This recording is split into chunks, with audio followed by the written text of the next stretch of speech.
Broadcasting from Baltimore, Maryland, this is 5x3 Radio, where strength is for everyone.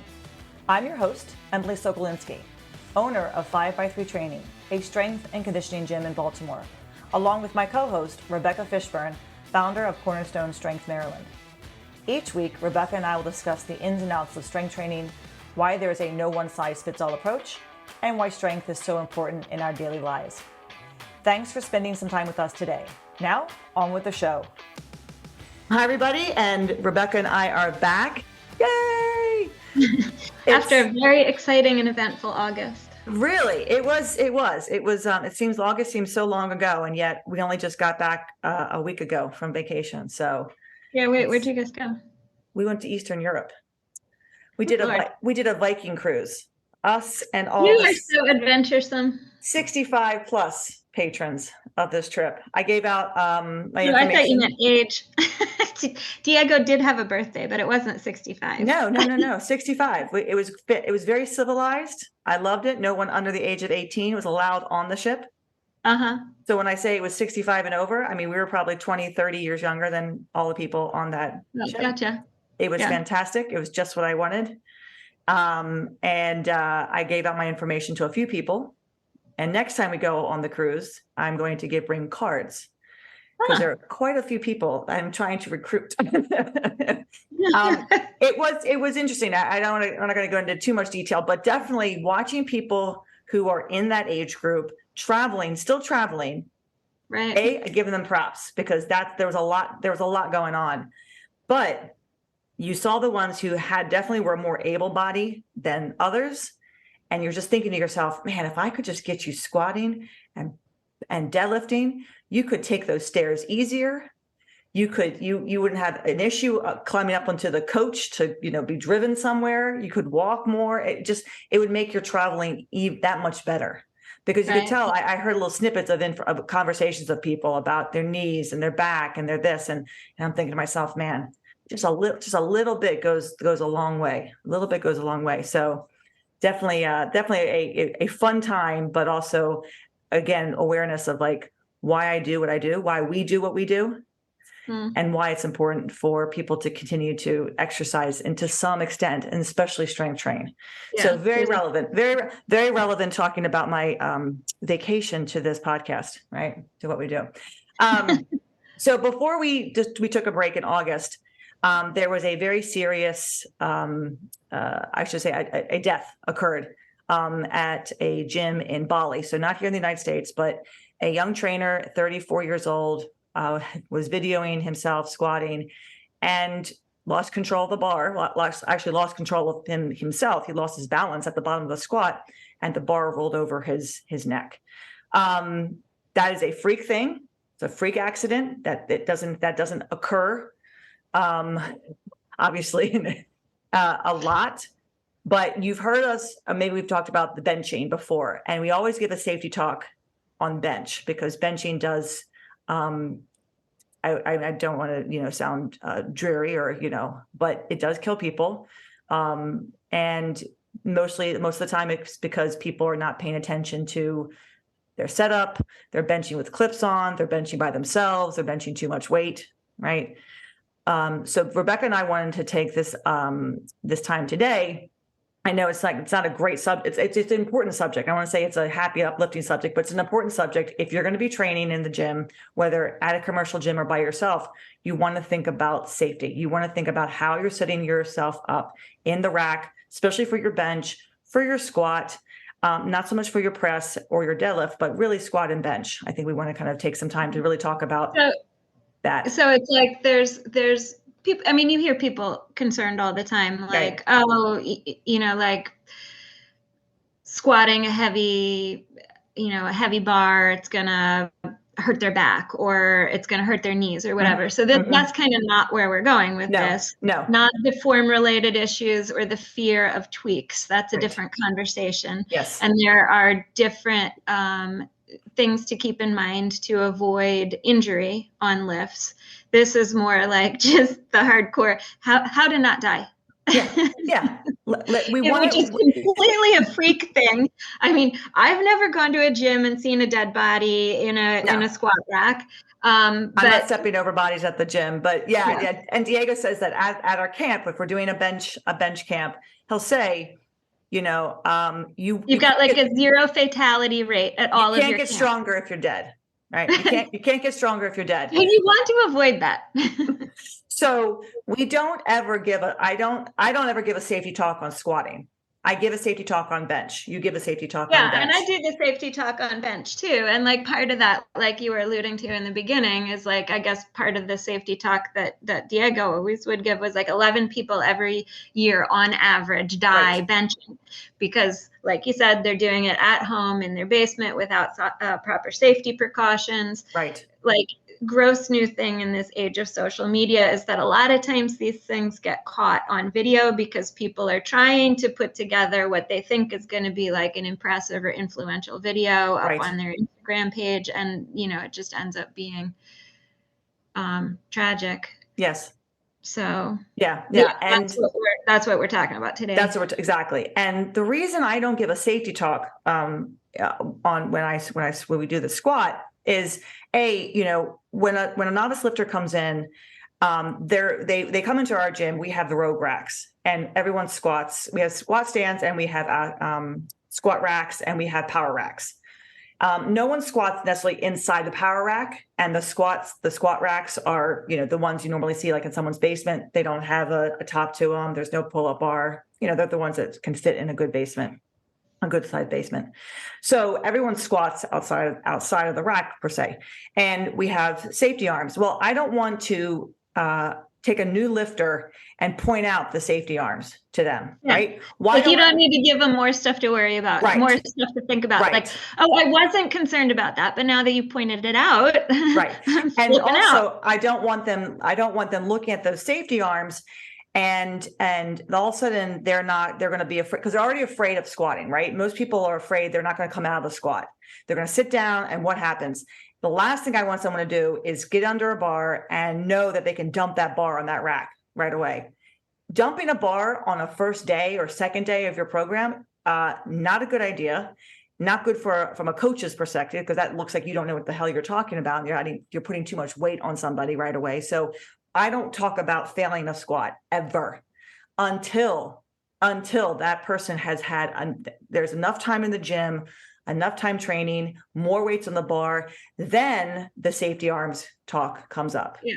Why the safety arms? Point being, you as the coach, knowing what you're doing, have taken the appropriate safety precautions for the person without advertising it or without talking about it. Yes. Because you've got that taken care of. It's under control. They don't need to be concerned about it because you've already set up their safety arms. Exactly. And as you said, it's the last thing they want to talk about. The last thing that they need to hear. Right. Go ahead.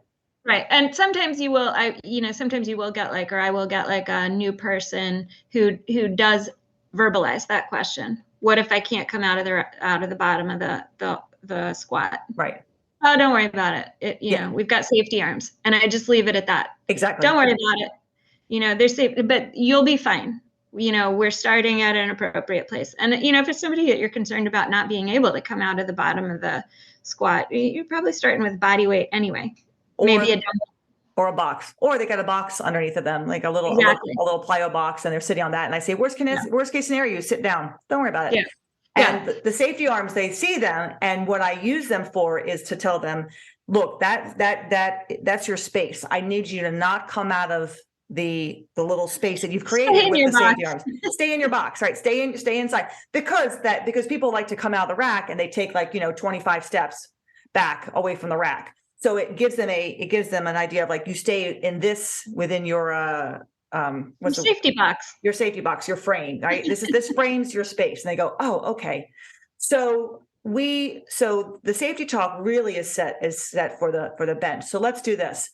Do you want to go over the bench and how you should set up your bench properly, kind of the safety talks, and then we can also talk about the squat afterwards, because I think that's maybe we'll start with the bench first, because bench is really the number one, and then we can explain what to do with the squat. Would you like to go over the bench, or do you want me to go over the bench? Are we back and forth? Yeah, we can do that. Yeah. So let's talk first about benching at home. Well, I mean, so like, like we were both just kind of alluding to, most of those injuries happen when people are benching alone without Right. other people around. Like your worst case scenario in a public gym, if it's crowded and you aren't able to get the bar back up. I mean, more often than not, there's somebody there who's spotting you and doing the reps for you Sure. than somebody leaving you to get crushed under the bar.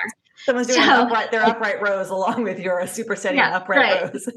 Yeah, so there's that danger. But I mean, most of the time, even if you're, benching in a gym and you haven't asked for a spotter, if there's a sufficient number of people around, I see that all the time where people will kind of go over and mill about while someone is benching because they sort of, they're in between sets and have the sense that that person is struggling or might need a spotter or whatever. So a lot of times, you just have conscientious gym members who are looking out for each other anyway, even if the lifter hasn't considered that that's necessary.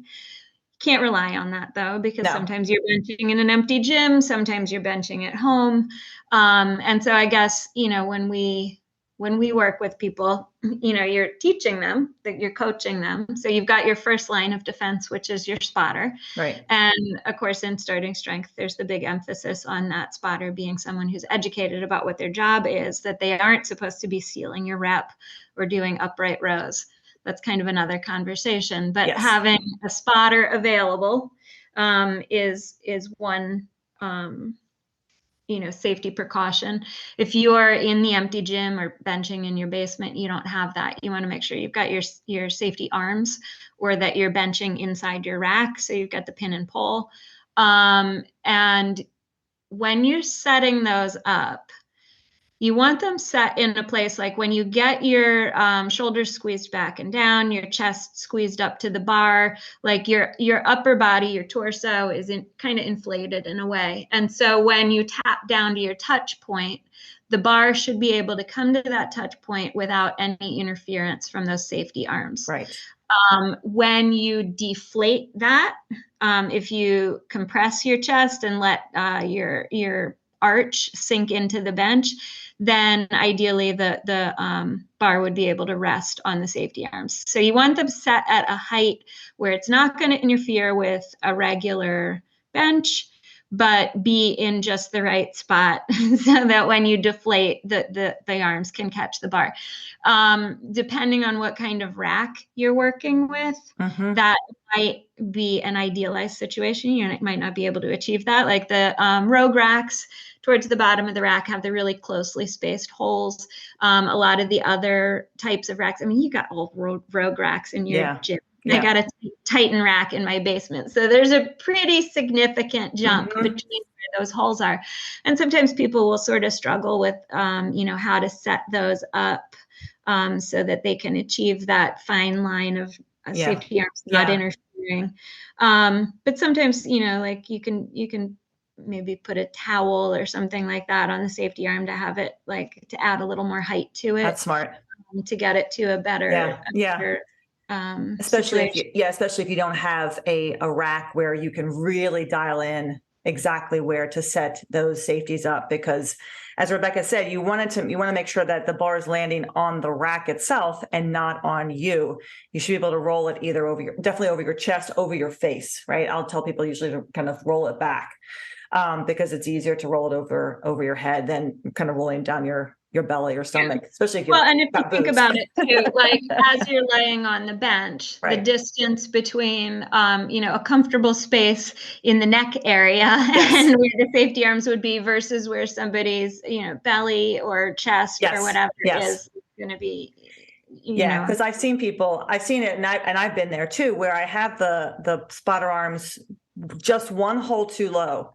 It could be just a hole lower than where I should have it set, and it's sitting on the spotter arms, but it's also pushing on me. So it's not teeter-tottering on me, like there's not space under the racks, but it's definitely sitting on me and the spotter arms.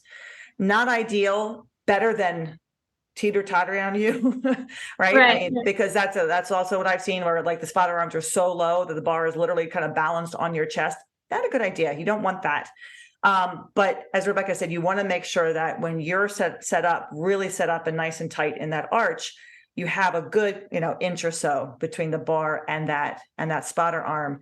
When I go over the setting of their spotters up at the gym, I'll tell people, if you have the spotter arm in the right place, it's in the right place because you checked it, right? Empty bar, you've done a couple reps, you flattened out, you let the bar sit on the spotter arms. If you're not in the right place when you're arching, you'll get a nice tactile cue, right? Yeah. That bar will touch the spotter arm ever so gently, and you'll know that you've lost your tightness because the spotter arm's in the right place because you checked it. So there's no reason for you to think, oh, well, I need to lower the spotter arms. Nope. You need to make sure that you stay tight. So I like that for myself because that happens to me with my left shoulder. It's always kind of the cranky one. So if I'm not engaged and I loosen up just a little bit, that bar will go tap and I'll tap the spotter arm. It's not that it's in the wrong place and too high. I've lost the tension in my back. I've lost my position. So that's what's also nice about kind of putting that safety bar in the right place is it does remind your lifter, of exactly where they should be when they're benching. I like that too. Fifth rep reminder, fourth rep reminder. Yeah. So you went over having a competent spotter. Someone's going to help you. Safety arms. What's next? And then the other, and this is the one I end up using. I've used this twice. The bail, right? So not collaring your bar. So I guess early on during COVID, I was lifting in my basement, and it was, before I had the squat rack. So I just had squat stands. Gotcha. Making do with what I had, and no safety arms on that, but I hadn't collared the bar. And so I was able to dump, the weight. Good. I had kids in the house while I was doing this, but they're like, you got headphones on and they're, whatever. And sometimes when this has happened for me on bench, it has been really actually not on a heavy lift day, but on a volume lift day. Yeah, getting tired. Day, I think a lot of times people have it in their mind, like, okay, I'm going for a PR here. I better get a spotter. But the times I've needed to dump the bar, user error, just poor judgment on my part. It has both times been volume days where one time I was in a hurry. And so I wasn't giving myself enough rest time between sets because I was trying to speed up and get out. So by the time I got to my fifth set, I was a lot more exhausted than I anticipated. And in my head, I'm thinking, oh, this is my volume weight. Yeah. I could do this all day long, but fifth rep, fifth set, didn't want to come back up. And similarly in my basement, it was the same kind of situation. It was not the heavy, right? Like when it's the heavy lift, I pull my kid out of the other room and say, you got a spot. Yeah. So, that's also something I think that's worthwhile to keep in mind, making sure even on the volume days, even on the days when you're like, oh, I did, 10% more earlier in the week, no problem here.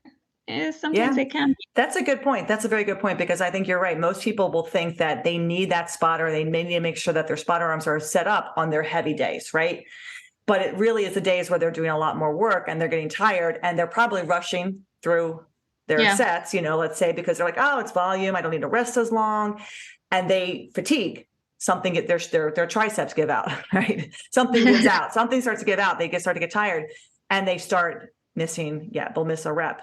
That's a very good point, because I don't think people really do think about that. They think lighter bench, easier. Don't need to worry about setting up my spotter arms. I know I've seen it when people get tired. The same thing. They'll get tired, or they'll rush through it, and they'll start to rush racking the bar, and they'll miss the J cup. Really? I've seen that too, right? Or they get tired and they don't rush racking it.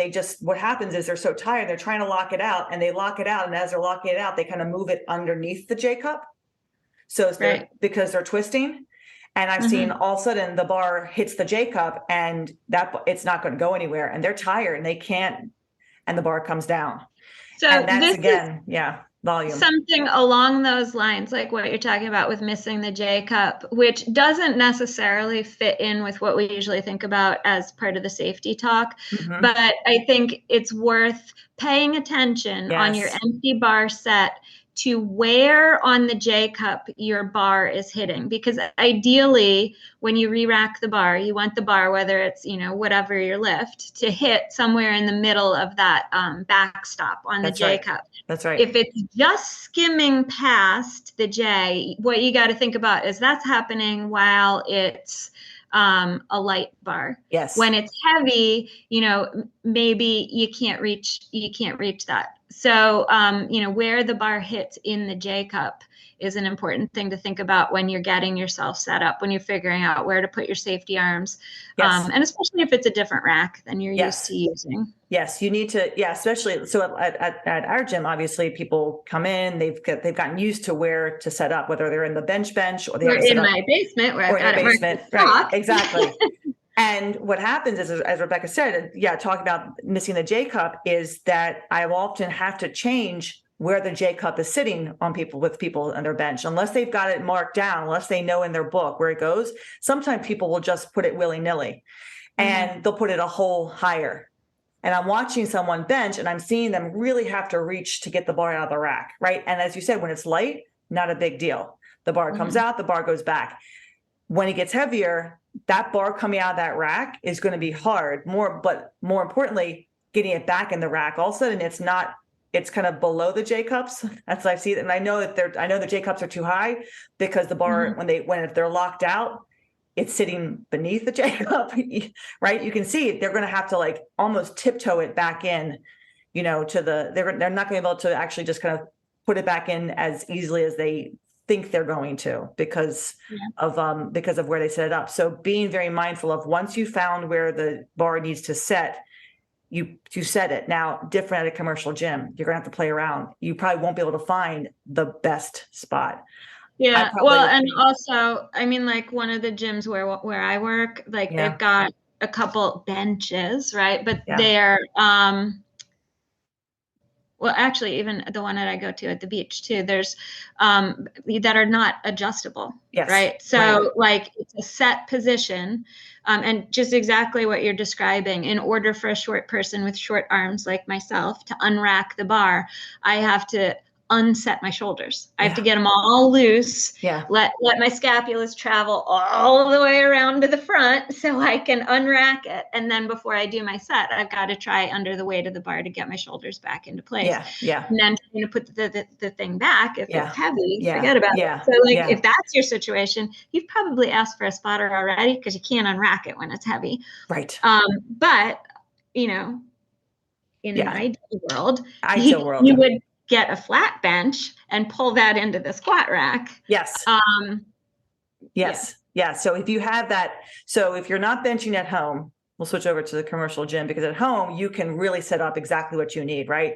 And I like Rebecca's comment about, if you have a rack that doesn't have really close holes, getting something like a towel to kind of bump up the spotter arms if they're kind of not quite in the right place. But if you put them up to the next hole, they're too high, obviously. Oh, you know what else I had somebody do one time at home with with that sort of situation with the bench and the spotter arms didn't quite work for them.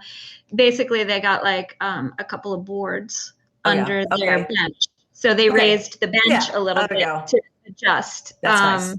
That works too. So, I mean, you can figure a solution. Yes. Get creative. You're basically just trying to make sure that you don't die if you're benching by yourself. Please don't do that, because again, you can't get stronger if you're dead. But at a commercial gym, as Rebecca said, they often have benches that are fixed and they have two J cups, right? One too high and one too low. They're just ridiculous. They don't work at all. So if you're in a situation and you're lucky enough that the gym you're going to has flat benches, has utility benches, and they have racks, drag that sucker into a rack, right? And try to figure out how can you set up inside of a rack to bench. Yes, it's basically a little bit more pain in the butt because you got to do a setup. But guess what? If you want to bench, and you want to bench the weight that you intend to bench that day, best to take the time to get set up properly in the rack. And maybe all you do that day is bench, because you can't get to something else, but once you get quick with that, it's pretty quick to set up something like that. Once you know exactly where things have to go. First time might be kind of trial and error, but if you really can't set up properly, let's say you're traveling, like vacation or work, bench what you can, right? Just bench what you can that you can bench safely, that you've done before. Don't make that your 30 rep day. So you're tired and you do something stupid. Just get a workout in. Just get a session in, right? Your safety is more important than the reps that you're getting that day. If you're not in your gym at home or in your gym at where you live, just always be mindful about you control the situation. You control that benching situation. Make sure that you're benching safely. So no spot. Yeah. Oh, I just had one more thing to add about I'm just sort of thinking about dumping the bar, right? Yes. Sounds easy, right? Just dump the weight off the bar with no falling. Just let it slide off. Yeah, and I've done that twice, but you gotta be aware that what's gonna happen, because I was not aware that this was gonna happen the first time I dumped it, because I was like, oh well, I just don't have collars on there. I'll just dump the weight, right? And I'm a female. Yeah. Benching, I don't generally have like 45s on the end. So the weight as it comes off, it's a lot of smaller plates sliding off. So the first time that happened, I was sort of more smaller plates and able to realize like, oh, all of a sudden the bar is going to tip one way. Yeah. And then as soon as that weight is off, it's going to tip the other way. It's like, I don't know, kayaking in a hurricane or something, maybe. I don't know. So you get sort of flung around a little bit. Yes. And that's with smaller plates sliding off, 10 pounds at a time. When you start talking about dumping the weight off the bar and you're a guy doing a heavy bench, that's 45 pounds falls off one side. All of a sudden, that's going to be a lot to sort of stabilize against. Yes. So if you are going to dump the weight off your bar, make sure you're tight. Yeah.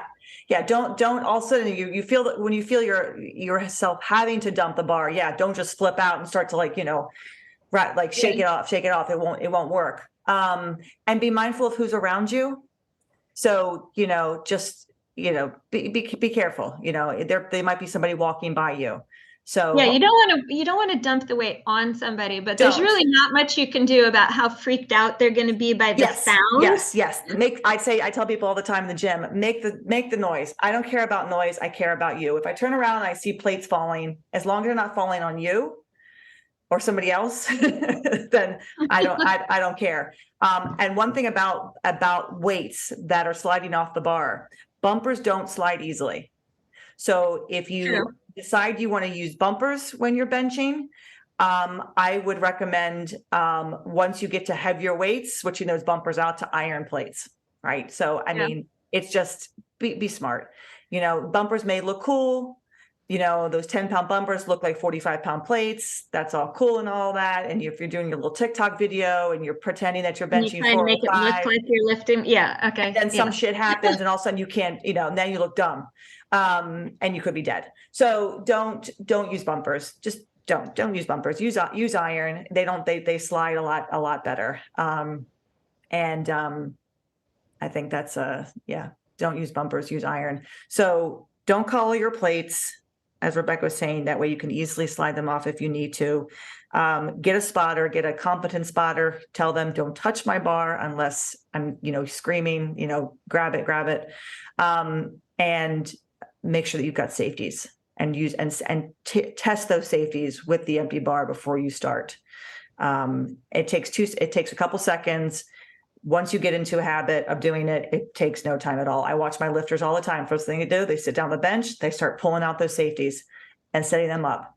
Right. And then I know everyone's pretty much properly set up. And sometimes they get lazy. And guess what? It's the day that they're lazy that something happens. The day they're lazy, they're doing a volume day, they're doing a light day, like you said, and then they miss the J cup, something happens, they sneeze, I don't know. A fly lands on their face, that's when something happens. Stray hair out of a ponytail. Right. That's when something happens. So that's the bench talk. Squatting. So we mentioned the safeties, and we don't really talk about the safeties in the beginning with a novice lifter because we don't want them worried about dumping the bar. I don't want that in their head. However, as the weight gets heavier, Well, that's when as we the weight talk about gets heavier, but also, I mean, like what you were talking about with squat before, is if you're working with a coach, the Mhm. coach takes care of that for you without having to Mhm. advertise it a lot. But if you are Right. getting started on your own Yes. and you're self-taught and you're in your basement getting started out squat, There we go. set There your we go. safety around. So if you're Yep. doing it by yourself, you got to have that in your head from the beginning. Yeah. To get the safety arms set up. Yeah, you should be thinking about it in the beginning, but yes. But You probably won't need them. you need to, let's say this, if you're on your own, have safety arms. Make sure you buy them when you buy the rack. Make sure that they're there. Make sure that they're there from the beginning to give you especially again, to guide you. So give you a framework to like stay inside the rack. That's one thing. And I think they talk about like not taking too many steps back anyway, when you're squatting. But the safety arms are there if you're squatting by yourself, and even if you're in a gym environment, they're there to, again, take the weight of the bar so that the bar doesn't crush you, right? Yeah. And push, right? So do you want to talk about how you get the safety arms set up for your lifters, like how you determine where the appropriate height is for squat? Usually, it's all, depending on the person. Obviously, a taller lifter is going to need the spotter arms up higher. In the rack, a shorter person, they're going to be lower, but really it's based, I usually say, kind of pocket height. Now that's kind of a general place for the person. We'll kind of eyeball it, but the best way to test it is you raise them up, you put them up to about your hip height, see where, you think that might be. Get the bar on your back, squat down. If you immediately hit the spotter arms and you're nowhere near below parallel, obviously they're too high, right? But they should be, just like for the bench, about maybe an inch away. You should be probably an inch, maybe 2 inches away, I'd say, something like that. But basically where you end up in a below parallel position, could be even a little bit lower if you tend to squat a little bit lower, but in a position where if you were not able to come out of the squat, you could easily control yourself back down and let the bar just settle and land on the spotter arms, and then you can simply just crawl right out from underneath the bar. I've seen people have the spotter arms too low, usually my taller lifters, too low, so they end up squatting really, really deep, having to go down lower than they should. Then they really safely should, and I've seen someone twist their ankle. So I remember somebody twisting his ankle because he went down so low because his spotter arms were not set up properly. They were there, but they weren't at the appropriate height, so he had to go down lower than he wanted to, and his ankle kind of went up from underneath of him. So that is really a test. You have to experiment. You have to set them up where you think they should be. Again, I usually say pocket height for the person, and then get on the bar and squat. Go as low as you think go below parallel. Maybe have someone watch you, maybe videotape yourself, whatever it is, to make sure that you're squatting correctly. You're squatting low, but you're not going to hit the spotter arms every single time, or they're not 5 feet, underneath of you, as you're experimenting. So, that's at the gym. That's how I do it. At home, the person has to kind of play around with it themselves. I like the idea of videoing themselves, so they can kind of see exactly where they are at the bottom of their squat. And I'll usually, like, if I am at the bottom of the squat with the empty bar, kind of hang out down there just an extra minute, a second or two, and kind of look out of the corner of one eye. That's out not of the bad corner too. of the Yes. other eye. Yes. A little pause squat. Yeah. Yeah. I mean, and then you teach and then I teach my clients how to lower down. You can't come up. You just simply go back down. You don't panic. You just go back down. No one likes to dump the bar, but it needs to be taught as the person has gotten into their training. And if they're home by themselves, they need to learn it. They should know it by, from the beginning. Do not throw the bar off your back. Don't let anybody tell you that that's a good idea. It's See, not. so the thing with that is that's what they will teach you I at a know. CrossFit gym I is know. to dump the bar. And I mean, I rent space out of a CrossFit gym. They have safety arms and they have safety straps. And whenever I have a client that I need those bars for, they always have to, dig them out of wherever they keep them in Yeah. storage. And they kind of look at me cross-eyed, like, why don't you just teach them how to dump the bar? And so, I mean, I'll tell you, I was at that whatever the USSF, Mm-hmm. right? Meet out in California, and there was a lifter who came all the way from Georgia and had been lifting in a situation where when the bar was heavy, that's what they did. If they Mm-mm. got stuck, they would Mm-hmm. dump the bar. So she's in a meet, Uh-oh. she's doing a heavy lift. She kind of panicked, wasn't coming back up, dumped the bar, and got DQ'd on her second squat attempt, and that was the end of her meet. Yeah. I Well, mean, because it was she's gonna hurt the spotters. spotters. There's Yeah. spotters there. Let's talk about that. That leads us into if you don't have spotter arms. Again, at home, you should. Your bench, if you're lifting by yourself, you need to make sure that you have safeties. I don't care what kind of safeties they are. They could be sawhorses. People can get really creative with their safeties. Mm-hmm. In a gym situation, let's say your gym doesn't have safeties, then you need to, or they don't have safeties, but they don't teach you how to dump the bar off your back. They have spotters. So they'll get somebody to spot one side of your bar and they'll spot the other side of your bar. Now they're not spotting you, they're spotting the weight. So as you're squatting, they are watching you go up and down and they're looking at that bar to make sure that if you can't come up, they're going to help bring that bar up with you. They're not going to bring you up. I don't teach anybody to stand behind the person. I know people do still do that. I know there are plenty of people who will stand behind the person and kind of have their arms out underneath of them. I would never want to do that. I'd be afraid of what that person might do. I mean, I've had my own lifters, very, very novice, very, very unsure of themselves, squat down, can't come up, and they don't know what to do. And they panic and they don't dump the bar. So I end up having to take the bar off of their shoulders. Now, Yeah. usually it's like maybe 30 pounds. Again, these are very novice, kind of very unsecure people. I don't want to have to do that. Or actually, I had Craig did that for me once, Yeah. and it was like a heavy for me, but for him it was like Yeah. peanuts. Quite curled it. So yeah, exactly. So I situations got stuck at arise. the bottom of his squat. It was like I don't know, 185 or something. He just picked the thing up off my Yeah. back. Like I was like, ah. And see, that's a situation that this young coach, trainer, and I guess influencer, this is what happened to him. He didn't have spotters. He didn't have spotter arms. He's lifting a heavy weight. His coach is behind him, not spotting the bar. And he gets down there. He's down at the bottom of the squat. He can't come up. He loses his balance. He starts going backwards. The bar goes forwards and rolled right over his neck. Unfortunate, extremely unfortunate. Doesn't often happen. I know people have seen like people snatch videos of like snatching a bar over their head and then it kind of comes down over their neck. It's scary as crap. We don't want to have to be in a situation. Those situations with the snatch, the clean, those are power lifts. Those are power as in like, you're using the Olympic lifting, right? Very different what we're talking about. We're kind of talking about controlled, more controlled. But that's what happened with this young trainer. So spotter arms would have been ideal. Having two spotters on one side of the bar for a heavyweight like that would have been better than having just that one guy who wasn't doing his job anyway, and he was his coach. So having a spotter and teaching those spotters how to spot correctly, because that's exactly it. The young girl who decides to throw the bar off her back, you're going to hurt somebody doing that.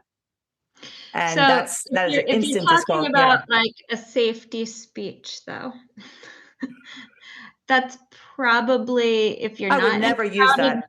Gym, is that better? That's better than snapping your neck. What's throwing the bar off of you backwards? Yes. If you don't have anybody behind you and there are no safeties there, and you go down, make the bar go back. Don't make the bar go forward.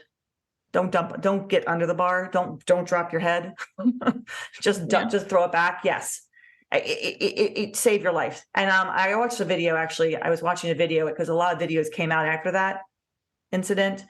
And there was a video of a coach showing people throwing the bar off their back. Again, I don't want to teach. I'm not teaching that to anybody. That's not, Well, so, but that's not again, gonna, like you're but working in settings. Yeah, we're exactly. working in settings that have safety arms. We That's have like safety part of arms. Exactly. Exactly. standard. But I would think that if you're in a situation, like even at a CrossFit gym, why not just get two people there to spot you? You know, I They're mean, busy doing their own WOD. I don't, yeah, you know what? They should have, that's for whatever. We're not going to go into that. That's a whole other subject. But if you're home squatting by yourself, make sure your rack has safeties. If you're at a commercial gym and there's safeties there, make sure Use you're them. squatting with the safeties. Use them. Please use them. If you don't have safeties and you like the people at your gym and you ask them, hey, can I get a spot? Can you have one on? And then tell them what you need them to do. They'll probably, they'll help you out. At our gym, I can control the situation. I make sure everybody stays safe. And Rebecca, with her clients, same thing. But be smart. Use common sense. You are in a controlled environment, but things can still go wrong. You can stay even more controlled by making sure that you are training and lifting in a manner that will keep you continuing to train. It's pretty simple. It's that simple. It's that simple because anything can happen. I thought I saw a bird in the gym today. I was benching and I saw this thing flying down, and it was a reflection actually from outside, but I couldn't tell that, right? So I'm like, my God, there's something in the gym. And birds fly in the gym all the time, but it was so weird because I was just about to start my bench and I finished my set and I racked and I sat up and there was nothing there. But things can distract you. Things can always distract you. Anything else for the squat that we didn't mention? Oh, I guess the only other thing I was thinking about that is sort of similar to the safety arms on the bench, Uh-huh. giving you an audible cue about your Yes. form. Mm-hmm. That can happen also with your safety arms on squat. Like, a lot of times when people are coming up out of the squat and their hips travel faster than their shoulders, Yes, yes, yes, yes, or if yes. you get, tipped forward a little bit, your bar might bump into the safety arms. So that can be distracting. But also the silver lining to that is it's a good audible cue about how to get what you need to do in the moment to get And tighter. yes, yes. And if your spotter arms are set correctly and they are, and you do that, like you said, it gives you an idea. It lets you know that you did something off. You came out of balance. And I've seen my clients do that. And I've said to them, your spotter arms are correct, right? We already tested that. So what did you do? You went forward, right? You let your chest, let things something relax. And they're like, yeah, I know, I did that. Something I wanted to mention too, that's in same thing as in the bench, your J cups. If your J cups are too high and you're having to tiptoe out of the rack to get set up for your squat, and then you have to tiptoe to get back to the rack, they're too high. Lower them. Lower is always better, right? Almost. Right, almost. Unless you're hitting completely above the J cup. And the same thing with lighter weight, with the empty bar, with 65 pounds, even with 95 pounds, might be very easy to take that bar out of the rack. The minute that weight gets heavy, it's going to be a lot harder. And if you're tiptoeing a heavy weight out of the rack and then you have to tiptoe it back in, you easily could miss the J cups. I've seen people miss the J cups constantly when they're squatting. That's another safety talk. So we talked about the safeties, but just in general, squatting, and this goes back to the bench too. When you're racking a bench, right, making sure you completely lock out your arms and put the bar back, let it hit you can hear it hitting the uprights. Kind of, you might even want to look a little bit to make sure the bar is over the J cups. The squat works the same way. Walk into the rack, hit the uprights, take a little look from right to left, then lower the bar into the J cups. People like to kind of do one part of the bar at a time. Always a recipe for missing a J cup, right? Because you put one side in and then you just go to put the other side in, but the bar is now underneath the J cup. You can't dump the bar in the squat typically, unless you're not using collars. And many people don't use collars in the squat, and that's fine. You don't have to necessarily use collars in the squat. It just, the plate's kind of climbing around a little bit. But if usually they're collared. So if that happens, that plate can't slide off because it's collared. So be mindful when you're walking the bar back into the rack. which leads me to another point about safety when taking weights off the squat. It's especially more so, I wouldn't say for guys, because my mother did this.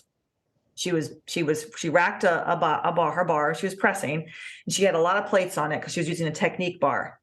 She took all the plates off of one side and the bar just tilted right over and fell on the floor. Made a lot of noise because she didn't have enough weight on one side, right? So I've seen plenty of people stripping 315 off their bar, and they strip all on the right, and then they put no left side. And all of a sudden the bar just tilts right over. So please be mindful when you're taking the plates off of the rack. Always try to keep everything kind of even. The 135, you take a 45 off of one side, you're fine. Yeah.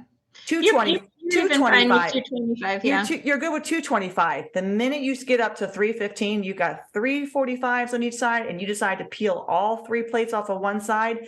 Recipe for that disaster. The bar is going to tilt, and you are going to hear a loud noise, and it's not going to be very pretty. And make sure your face isn't over the make sure no one's there. But it happens even with lighter bars. Like I said, my mother, she loaded up her bar. That's why I tell people, try to put as few plates on as possible. People are piling on 2.5s. I'm like, what the hell are you doing?